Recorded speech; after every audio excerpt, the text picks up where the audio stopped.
What's going on, guys? It's your average consumer, and today we're gonna be taking a look at my favorite tech of the month for the month of May, and that's where I take a look at some of my personal favorites, whether they're old or new, and these are the things that I have right now in my home. And I know some of you guys are gonna say, Judd, the tech here is pretty expensive, but trust me, if you're on the market for any of these categories or products, they're absolutely worth saving for. Trust me, this is what I use myself. But right now, you guys are in my master bedroom. This is where I spend most of my time, especially during quarantine. And what we've got over here is my TV. Now, this is the Samsung Frame TV, but that's not what I'm here to show you guys. What I wanna show you guys is actually over here. Now, you know me, I'm a gamer. I play on my consoles all the time, PS4 and Xbox.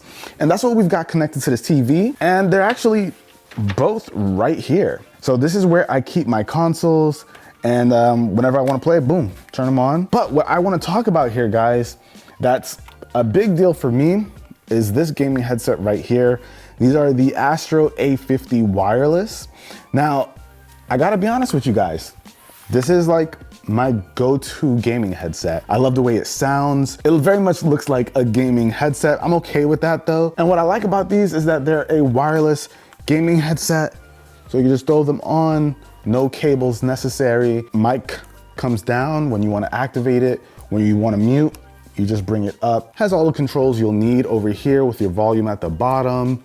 You can control whether or not you want that surround sound, virtual surround sound, different presets on the sides as well, and your power button over here. And there's one cool feature that I like about this headset is when you're gaming, and then let's say you need to stop for a second, you want to put down the headset, it'll automatically detect when you take it off and it's laying down, and then it'll shut down to save battery life. And then when you pick it back up, it automatically turns on. It can detect all of that. So you don't have to worry about your gaming headset dying on you when you're not using it because you forgot to hit the switch. Just take it off your head and it'll automatically know. Such an awesome feature so you don't waste battery life. One thing I like about this headset is that it's also customizable. So right here I have like these leather ear cushions, and honestly, I love these way more than the cushions that it came with. It just makes the sound quality a bit better. I like getting the bass response that I get out of these versus the originals, and it's been a really awesome experience. I absolutely love this headset. So if you pick up the A50 wireless, definitely check out their leather option. I think it's awesome. But let me show you what's cool about this, right? So I've got my setup here. That's my TV, my console's over here. I have it connected to my Xbox, and it uses this base station. So whenever I want to charge it, I just throw it down here when I'm done. But like I showed you guys, I have two consoles here, and I also have a base station for the PS4. Whenever I want to switch, if I'm playing my Xbox, boom, it's connected here. But when I want to play my PlayStation 4, all I have to do is literally pick it up, put it in this base station for like 2 seconds. It'll sync over to the PlayStation, and boom, I can just throw it on. So it's a very, very simple process, and I can use this for both of my systems. It's expensive, yes, but it is worth the investment when you don't want to invest in a whole nother headset for a different console or anything. I've been using this for years. I think I've shown this on the channel maybe like 2 or 3 years ago. This is the only pair that I've been using. It's held up very well. I use it on a daily basis, especially when I'm playing my Apex Legends. Absolutely recommend investing in this, and even an extra base station if you guys want to play on another console. Having both of them nearby, it just makes life a lot easier. And if you want to use this with like a PC, you have the option to, with any of these base stations, to just go on to PC, and then you can use it with that as well. So like I said, just an awesome, awesome headset. And I've used quite a few, but this is what made it into the master bedroom here, folks. If you guys are interested in all of the tech that's in this bedroom, let me know. Give this video a thumbs up, leave a comment down below. Let me know you're interested. I could do like a teching out our bedroom video where you guys can get like a tour of all the technology that I've put in here. I think it'd be kind of cool, but let me know if you guys are interested down below. So that was upstairs in our master bedroom, but right now we are in our family room. And this guy right here, this is the Samsung QLED Q9F TV. And this thing has blown our minds recently. Now, we've had this for a while and the quality has always been great, but we honestly don't spend a lot of time in the family room. Usually we spend more time in the family bedroom. And while the Samsung Frame TV is awesome. It's great for what it is. This is like on another level. So we've been watching Avatar: The Last Airbender. I'm just trying to put Ari on. So she's been watching that with me, and it's a pretty old show, and we've been watching it on our Frame TV, and it's been a fine experience. You know, it's an older show, but when we came down here to eat and watch for a little bit on this TV, it kind of blew our minds. We can instantly see the difference in quality from the 9 series compared to the Frame, because the Frame is a few notches down in terms of the overall quality of the panel. But man, this just made me appreciate this TV far, far more. Now, this is the TV that we watched the last season of Game of Thrones, and you know that scene that everyone said was just way too dark? We had no problem seeing that. It looked great for us. It's an awesome TV. Yes, it's a little bit more expensive, but you get what you pay for. You absolutely get what you pay for. If there was someone asking me if they should go OLED or get this 9 series QLED, there are definitely different strengths and weaknesses between the two of them, but this thing, man, it's been awesome. We also watched Ari. What was that other show that we watched that we were really surprised? All American. We watched All American, and it also blew our minds. And I also like the fact that beyond it being a great quality panel, you also get some cool features as well. It's got this awesome ambient mode that you can just turn on with the press of this little button right here. I like this mode for when we have guests over. That way it doesn't have, like, it's not that big black panel. And they actually have some pretty nice options. So this is like some kind of water option, but my favorite is absolutely like this mountain look. I feel like this one really fits the vibe of what we've got going on here in our family room. It's not exactly like the Frame TV.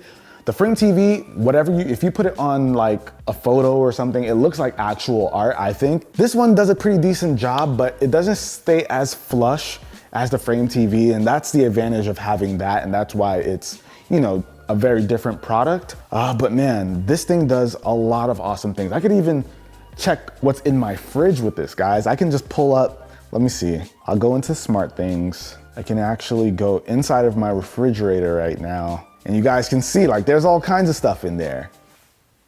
So yeah, you guys don't need to be looking at my fridge like that, but it's kind of cool. It's a cool feature nonetheless. All of our smart kitchen appliances are pretty much connected to this. It's just awesome in terms of having like a nice smart home television with an amazing panel. Now, see, the thing is, I've been playing a lot of games in the master bedroom, but what I plan to do is bring some consoles over here, connect them, kind of try to hide them from Ari, and I'm going to enjoy myself down here. But we can't let her know. I'm gonna tell her not to watch this video. It's gonna be good. The QLED 9 series absolutely gets my recommendation if you're looking to invest in like a nice TV. Trust me, guys, worth the investment. Now let's talk about something that's maybe a little bit more popular, and that's this guy over here. So this is the iPad Pro, but we're not gonna talk about the iPad Pro. What I wanna talk about is this Magic Keyboard. Now I got this Magic Keyboard a little bit late in the game, but I have been in love with it ever since I got it. Now, I'm a daily iPad Pro user. I use this thing on a daily basis, and this guy right here just completely changes the game. So in my latest iPad Pro review, I really talked about how the trackpad just adds a whole nother level of functionality to the iPad Pro, and having a trackpad like this built right into the hardware of this case, guys, it's good. It's good. If you have an iPad Pro, even if it's the older generation, not the newest one, this will still work with it. And I highly recommend taking a look at it. Now, it's expensive. It ain't cheap. This one here, I think, is $350, and the smaller version is $300. But having an awesome keyboard like this, having the trackpad, honestly changes the way I look at the iPad Pro.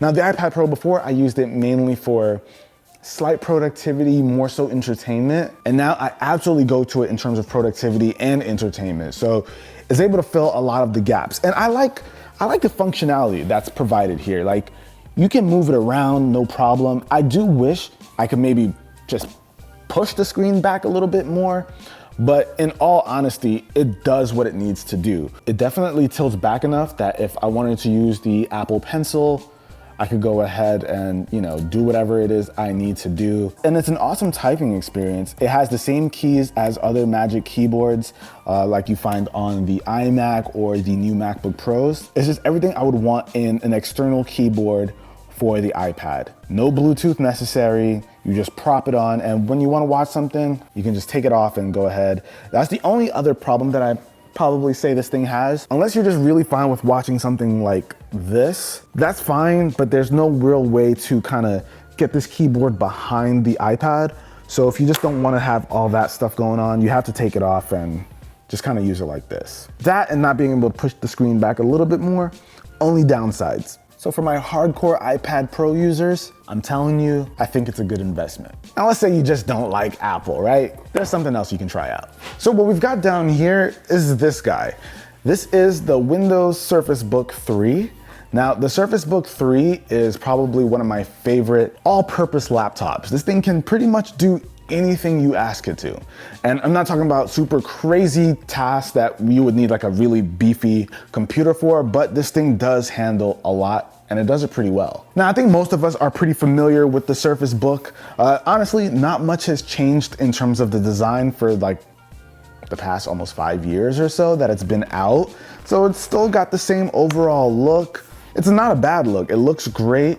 If they came out in black, that would be maybe a bit better. Microsoft, everyone went crazy for those black headphones. It'd be dope here, let's make that happen. Now, this guy, as well as the Asus ZenBook Pro Duo, that's another one of my favorite all-purpose laptops because I feel like these machines do a really, really good job at pretty much anything that you ask it to. For me, Microsoft has been really great with hardware over the past few years, and we've seen that with all of their new machines. They're always high quality, and it makes it like an easy choice for me to pick this up and carry it around as my main Windows laptop. I love using this machine for things like Lightroom because it has a great quality panel. So when I'm making my edits and I want to change little things, it is just a really, really awesome overall experience. I can really count on the colors here. I feel like the color accuracy is great. Having access to the Surface Pen just makes, changing little things here and there a nice experience as well. So for the creative side of things, this thing can definitely hold its own. And it even has a dedicated graphics card inside of here.